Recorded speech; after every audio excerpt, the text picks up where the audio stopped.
자, 안녕하십니까. 이번 시간에는 우리가 이제 탐색적 요인 분석을 통해서 관측 변수들끼리의 집중 타당성과 판별 타당성을 한번 확인해 보도록 하겠습니다. 일단 이제 그 타당도라고 하는 개념을 좀 살펴봐야 되는데, 지금 우리가 이번과 다음에 하게 될 이 요인 분석이라고 하는 것들은 약간 좀 어려운 개념이긴 해요. 방법론적으로도 좀 어렵고. 자, 요인이라고 하는 거는 다른 말로 얘기하면 뭐 구성 개념 혹은 잠재 변수, 이 동일한 얘기입니다. 자, 그러니까 구체적인 한 문항이 아니라 여러 개의 어떤 관측 변수들로 구성되어 있는 공통적인 값들, 공통성을 찾는 그런 과정이죠. 예를 들어서 뭐 국어, 영어, 수학, 사회, 과학 이런 수학 점수가 있다면 뭐 국어, 문학, 문법 이런 것들은 이제 언어적인 그 요인이 되겠고, 수학, 과학, 물리 이런 것들은 이제 수리적인 그 요인이 되겠고, 그렇게 이제 그 구성들을 찾는 건데, 이런 요인 분석은 이제 타당도를 검증하는 하나의 통계적인 방법입니다. 타당도는 훨씬 더 큰 개념이에요. 타당도라고 하는 건 측정하고자 하는 바를 제대로 잘 측정하고 있는가와 관련된 그런 개념입니다. 그런데 이제 컴퓨터가 아무리 이제 좋은 프로그램이라 할지라도 잘 측정하고 있습니다라고 하는 그런 주관적인 평가까지 해줄 수는 없어요. 그 어떻게 그러면은 이제 우리는 수학적으로 이 타당도를 간접적으로 측정하냐? 자, 예를 들어서 귀하는 행복하십니까? 라고 하는 이런 추상적인 문항들은 한 문항으로 물어보면 사람들이 이제 뭘 물어보는지, 행복이 뭐야? 어떤 기준이야? 서로 떠오르는 단상이 다르기 때문에 좀 구체적으로 가족과 원만하다, 직장 동료와 관계가 좋다, 친한 친구와 대인 관계가 좋다, 그리고 걱정거리가 없고 평온하고 심리적으로 안정이다, 경제적 문제가 없고 건강하고, 그다음에 뭐 만족한다. 자, 이렇게 간접적으로 물어보죠. 직접 행복하십니까? 라고 물어보진 않고. 자, 그러면 이제 이거는 관계적인 행복이고, 그죠? 가족, 친구, 동료. 그리고 두 번째 거는 세계 문항은 심리적인, 걱정거리가 없고 평온하고 안정적이고, 그리고 경제적, 건강, 직급 이런 거 외적인 행복이고. 자, 이런 것들을 이제 행복을 측정하기 위해서 물어봤어요. 물론 이렇게 물어보는 건 맨땅에 헤딩할 수 없으니까 선행 연구를 참조하고 좀 이제 척도를 좀 좋은 걸 잘 카피 앤 페이스트, 에디트를 해야겠죠. 자, 그렇게 됐을 때 실제 사람들한테 데이터를 수집을 해서 분석을 해봤더니 외적인 행복끼리는 상관이 높고, 심리적 행복끼리는 상관이 높고, 관계적 행복끼리는 상관이 높고. 자, 그렇다면 이렇게 해석할 수 있는 거죠. 내가 물어보고 싶은 관계적 행복의 세 가지 문항은 개념적으로 비슷하니까 사람들의 응답도 거기에 대해서 비슷하게 나타났다면 잘 물어본 거다 라고 이제 그렇게 간접적으로 해석을 하겠죠. 그래서 상관이 높다는 건 쉽게 얘기해서 이 세 개 문항의 사람들이 444, 333, 22 한 사람이 비슷한 문항을 했다는 거예요. 그래야 이제 이거 내용이 비슷하네 라고 응답하진 않지만 비슷한 자극을 줬으니 비슷한 리액션이 나올 거잖아요. 그래서 그런 것에 대한 반증으로 응답에 대한 상관이 높다면 비슷한 개념을 잘 물어봤다고 할 수 있죠. 그래서 이제 우리는 통계적인 방법으로 측정하고자 하는 바를 제대로 측정했는지를 직접 물어볼 수 없으니까 사람들의 응답의 데이터를 가지고 내가 원하는 대로 나타나는지를 확인하는 거예요. 그런 걸 구성 개념 타당도라고 합니다. 구성 개념. 자, 이렇게 구성될 거라고 하는 추상적인 개념들끼리 잘 묶여졌다라고 하는 거죠. 그러니까 이게 좀 어려워요, 개념적으로. 자, 그럼 우리가 이제 이거를 탐색적 요인 분석을 한번 해보도록 하겠습니다. 근데 이제 탐색적 요인 분석은 역시 그러면 어떻게 해야 되냐? 잠재 변수별로 해야 되냐? 그러니까 이렇게 한번 하고 이렇게 한번 하고, 아니면 모든 문항을 다 넣고 해봐야 되냐? 아니면 이렇게 두 개씩 해봐야 되냐? 뭐 그게 정답이 역시 없어요. 근데 일단 하나씩 하면 커뮤니케이션을 물어보는 6개의 문항에 대해서 하나씩 요인 분석하고 또 리더십 또 따로 요인 분석하고 이러면 이제 집중 타당도 즉 이게 잘 관련이 높은지에 대한 게 하나의 요인으로 나타나는지는 확인할 수 있는데 만약에 리더십하고 1번하고 커뮤니케이션 5번이 관련이 높다. 이거는 발견할 수 없어요. 네, 그렇기 때문에 가급적 비슷한 개념들, 여기서 외생변수죠. 이 두 개가 외생변수예요. 회사에서의 지원과 상사의 지원이에요. 그리고 이문화 적응과 이문화 수용도 적응과 수용이라고 하는 개념은 또 다소 비슷하지만 또 약간 달라요. 그 몰입과 성과라고 하는 얘네들은 역시 평가적인 측면의 결과 변수로서 또 비슷하죠. 그래서 최소한 외생, 매개, 최종 내생들끼리는 묶어가지고 해야 됩니다. 그래야지 뭔가 구분이 되는 것과 구분이 되지 않는 것에 대한 문제를 발견할 수가 있어요. 어떤 엄격한 사람들은 그냥 전문용어로 얄짤없이 다 넣어야 된다. 다 넣어서 하나, 둘, 셋, 넷, 다섯, 6개의 서로 다른 개념을 물어봤기 때문에 6개로 명쾌하게 나눠줘야 된다. 라고 이제 얘기하는 사람들도 있습니다.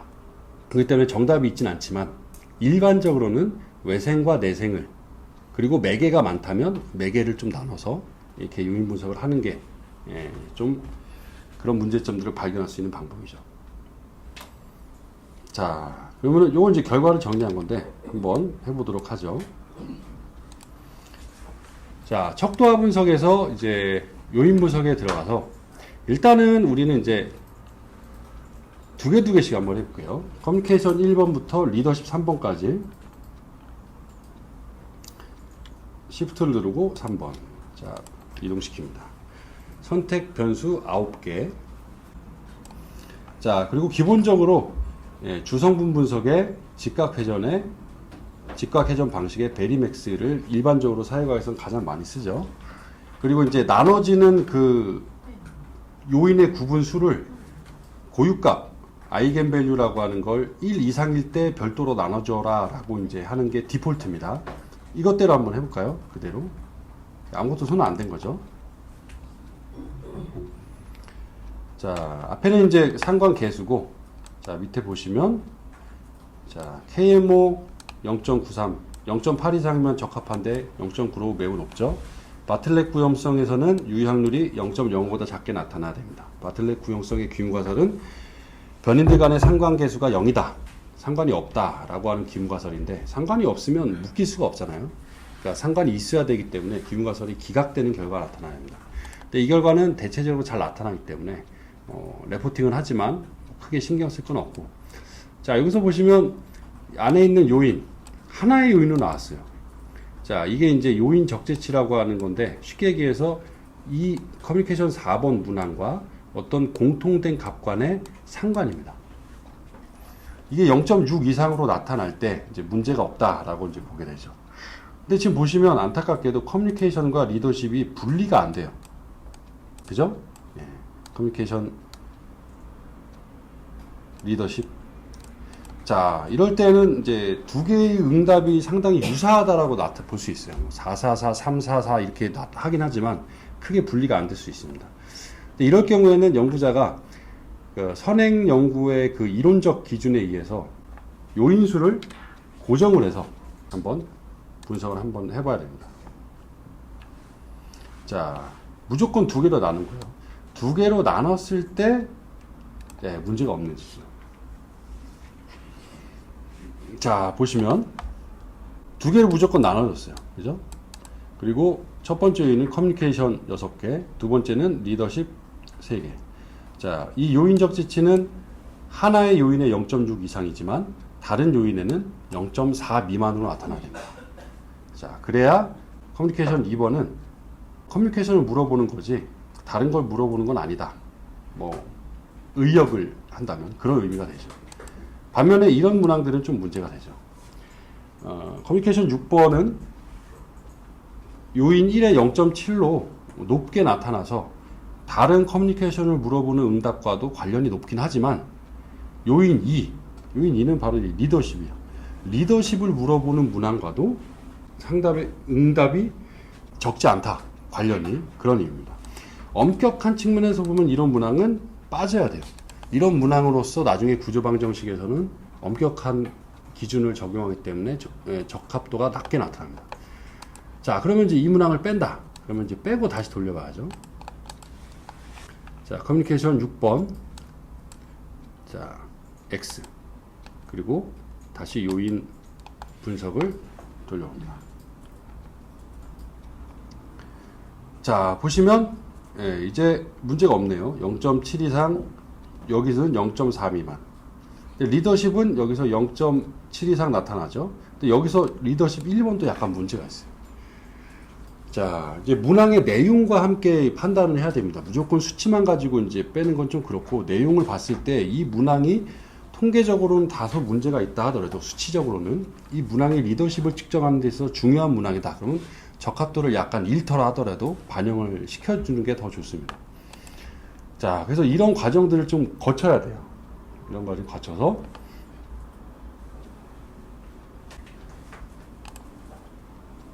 자, 지금 요 결과는 지금 했던 결과입니다. 지금 이제 표가 하나로 나타났지만 실제적으로는 이렇게 한 번에 요인 분석을 한 거예요. 커뮤니케이션 6번이 없죠? 자, 6번 빼고 그때 요인적 재치, 그 다음에 그 옆에 있던 공통성, 요인적 재치는 0.6 이상, 공통성도 보통 0.6 이상, 문제가 없을 때. 자, 그리고 이제 고유값 설명력, 이 같이 넣었을 때 최종 누적 설명력은 60% 이상. 자, 그때 KMO 값 위에 있던 거 결과를 써주면 되겠죠. 자, 이 신뢰도는 별도로 좀 해야 되겠는데, 신뢰도를 한번 보시면, 자, 여기 이제 상단에 신뢰도 분석 들어가서 커뮤니케이션 1번부터 이제 6번이 빠졌으니까 5번까지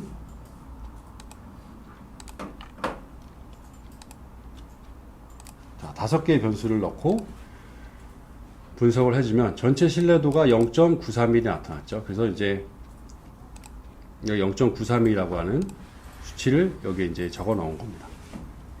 자, 근데 이제 보면서 전체 신뢰도는 0.6 이상일 때 크게 문제가 없다라고 보지만 전체 신뢰도와 더불어서 이 항목 제거시 알파 요거를 같이 봐야 돼요. 자, 0.931보다 이 수치가 높다면 그 문항이 그러니까 응답이 다른 문항들보다 좀 벗어난 그런 결과라고 할 수 있습니다. 그러니까 이 문항을 빼면 1번 문항을 빼면 신뢰도가 0.915로 2, 3, 4, 5로 4개로 신뢰도 분석을 하면 이렇게 나타난다는 거예요. 지금 931인데 이거 빼면 915래요. 있는 게 좋을까요? 없는 게 좋을까요? 빼면 더 떨어지니까 당연히 그냥 있는 게 좋겠죠. 만약에 이게 915가 아니라 뭐 95다 그러면 빼면 신뢰도가 더 높아진다는 거니까 그런 것들을 이제 같이 판단을 해야 됩니다. 자, 그러면 한번 리더십도 한번 해볼까요? 영역 초기화하고 리더십 세 문항을 넣어서 돌려보면 863 그리고 항목 제거시 척도는 863보다 모두 작죠. 따라서 3개의 문항은 신뢰도 기준으로 봤을 때 문제가 없었습니다. 자, 그래서 자, 이 결과에서는 지금 탐색적 요인 분석을 거쳐서 이 결과를 최종적으로 제시한 거죠. 자, 마찬가지로 수용, 적응 역시 2개의 요인으로 고정해서 돌려본 결과죠. 잘 보시면 수용이 1번이 없어요. 있네요. 1, 2, 3, 4. 다 있군요. 1, 2, 3, 4, 5. 적응 1, 2, 3, 4. 자, 성과 1, 2, 3, 4, 5, 6. 성과하고 몰입도 이제 이 문항을 넣어서 탐색적 요인 분석을 한 겁니다.